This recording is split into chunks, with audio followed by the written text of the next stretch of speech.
Good afternoon. Welcome to the World News on Al-IyamoyeTv and radio. First, the top headlines. Police arrest 4 bank officials over death of debtor's wife in Ogun State. Serap asks World Bank to suspend $800 million loan to Buhari government.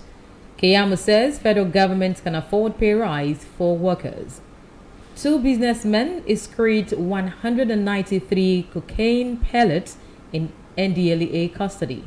In foreign, Bangladesh and Myanmar coasts hit by deadly cyclone storm. Voters deliver stunning win for reform in Thailand election. I am MODUPE AKINYOSOYE, bringing you the news in details shortly. Now the news in details. Police have arrested 4 staff of Zifa Microfinance Bank for killing the 50-year-old wife of their debtor in Ogun State. The suspect, Badmos Olalikon, Ajibade Oludari, Eniola Aduragbemi, and Femi, were arrested on Wednesday after the deceased daughter lodged a complaint at the Agbado Police Headquarters that her mother, Vivian Omor, was pushed by one of the suspects, which led to her death. The suspect, whose bank is situated at Abule Joko area of Ifo local government area of Ogun State, reportedly went to the house of their debtor and started packing her belongings. Spokesman of the State Police Command, SP Abimbola Oyemi, who confirmed the incident in a statement on Sunday, explained that the 4 suspects have been arrested by men of the State Police Command. According to Oyemi, the trouble started when the bank staffers visited the home of the deceased to ask for the payment of a loan taken from the bank by the deceased husband, but they were told that the man was not at home. Oyemi said the bank staffs were not satisfied with the woman's explanation about her husband's whereabouts and decided to pack all the electronics in the house to their office, an action which was resisted by the deceased. While the woman was struggling with the bank staff, one of them pushed her and she fell down and was unconscious. The deceased, according to Oyemi, was then rushed to the hospital for medical attention but was confirmed dead by doctor on duty. The corpse has been deposited at Ifo General Hospital morgue for autopsy, while the Commissioner of Police, Olariwaju Oladimeji, ordered the immediate transfer of the suspect to the Homicide Section of the State Criminal Investigation Department for further investigation. The CP also read a riot act to loan agencies to stop taking laws into their hands in the process of recovering loans from their debtors. The Socio-Economic Rights and Accountability Project, SERAP, has urged the World Bank to suspend the disbursement of the $800 million loan requested by the federal government. SERAP also asked the World Bank to request the incoming administration to provide satisfactory explanations for the loan before disbursing it to them. Last week, President Muhammadu Buhari requested the Senate to approve the $800 million World Bank loan he announced in April as part of its subsidy palliative measures to 50 million vulnerable Nigerians or 10 million households. The organization, in a letter signed by the SERAP Deputy Director, Kolawole Oluwadari, urges World Bank President Mr. David Malpass to reopen a discussion on the reportedly approved $800 million loan, not with the recent government, but with the incoming administration, and clarify the details on the rationale and use of the loan. According to SERAP, suspending disbursement of the loan to the government, which ends in 2 weeks, would reduce the risk and vulnerability to corruption and mismanagement of the funds. More than 80 officers and men of the Nigeria Immigration Service are now on trial for indulging in the collection of illegal fees for the issuance of new passports and renewal of old ones. 8 other officers who committed the same offense have been dismissed by the Nigeria Immigration Service in the last 1 year. The spokesman of the Nigeria Immigration Service, Mr. Tony, during an interview on Sunday in Abuja, disclosed that the fate of these officers was decided under the disciplinary measures of the passport reform. According to him, the disciplinary measures under the passport reform were part of a 3-point agenda of President Controller General of Nigeria Immigration Service, Issa Jerry, when he came on board. He advised those willing to apply for Nigeria passport not to go through third-party agents or offer money to any of the immigration officers. He warned that a Controller General has vowed to discipline corrupt officers who go out of their way to try to either engage or sabotage the reform process.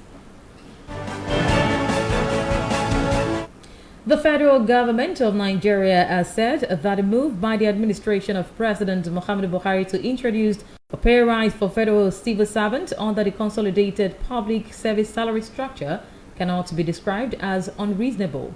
The Minister of State for Labor, Employment and Productivity, Mr. Festus Keyamo, in an interview on Saturday in Abuja, said the last-minute pay rise of 144,766 federal civil servants is something the federal government can afford.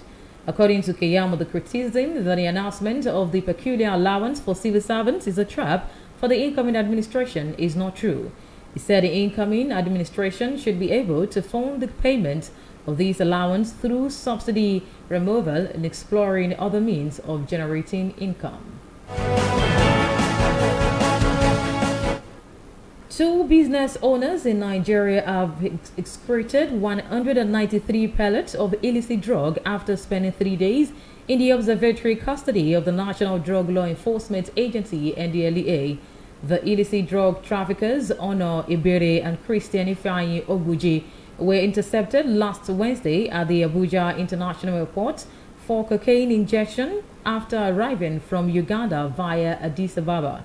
The Director, Media and Advocacy of the NDLEA, Mr. Femi Babafemi, in a statement on Sunday said the two suspects have businesses they manage in Nigeria, but their main source of income has been drug trafficking.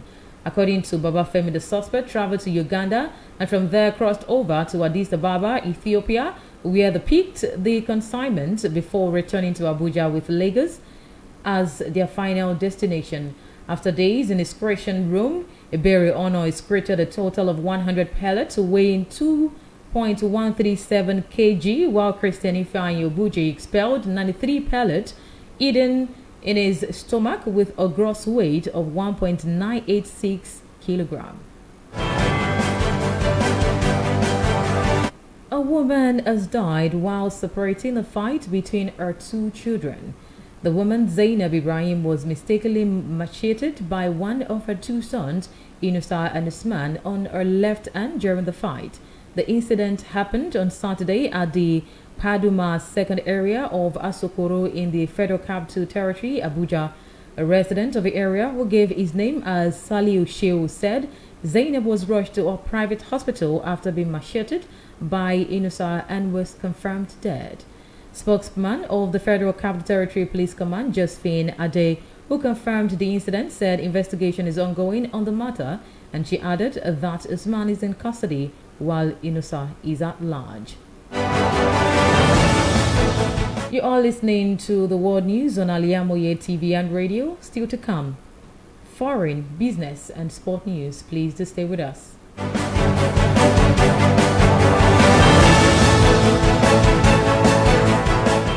Thank you for staying with us.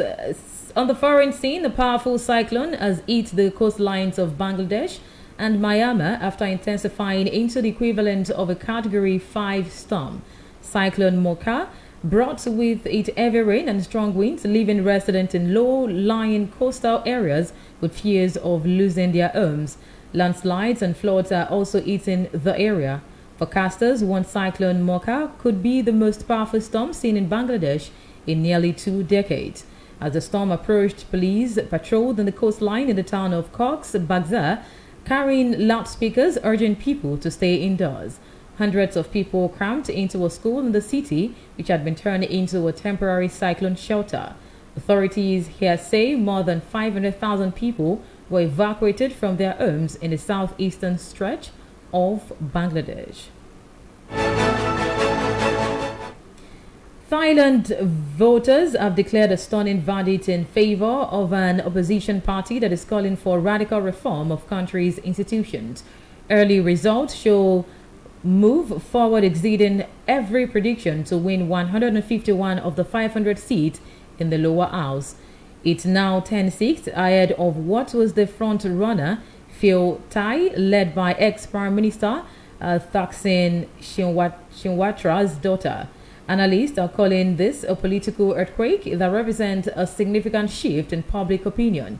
It is also a clear repudiation of the two military-aligned parties of the current government and the Prime Minister Prayuth Chan-o-cha, who led a coup that ousted an elected government in 2014.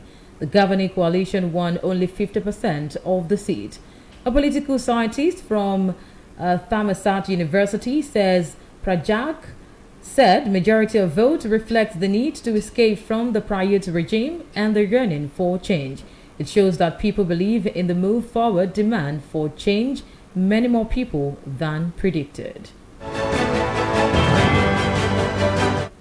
In business news, the federal government has unveiled an initiative to encourage the use of gas-powered vehicles on Nigerian roads as part of measures to reduce emissions from petrol-powered automobiles. The new set of vehicles unveiled at the IVM factory in Nnewi, Anambra State last week will specifically run on liquefied natural gas (LNG) and compressed natural gas (CNG. President of the Manufacturers Association of Nigeria, MAN, Otumba Francis, unveiled the vehicles. The head of corporate communications at IVM Innocent Group, Colonel Osigwe, said the unique feature of the new set of vehicles is the ability to make use of CNG, which is more affordable than diesel and petrol. Finally, in the world news, sport news, Napoli's determination to keep hold of Victor Osimhen has dealt a blow to Chelsea's pursuit of the talented Super Eagles striker. Soccernet.ng reports that the London club has reportedly made their first move to secure Osimhen's services, proposing a player plus cash deal. However, Napoli values the Nigerian international at a staggering 150 million euros, indicating their intention to resist any attempt to lure away their prized asset. Napoli's desire to retain Osimhen stems from their aspirations to defend their Scudetto title and mount a strong challenge in the Champions League next season. This approach would deviate from Napoli's usual salary structure, which is capped at 3.5 million euros net. That was the world news, and just before we go, the top headlines once again. We reported that police arrest 4 bank officials over death of debtor's wife in Ogun State. Keyama says federal government can afford pay rise for workers.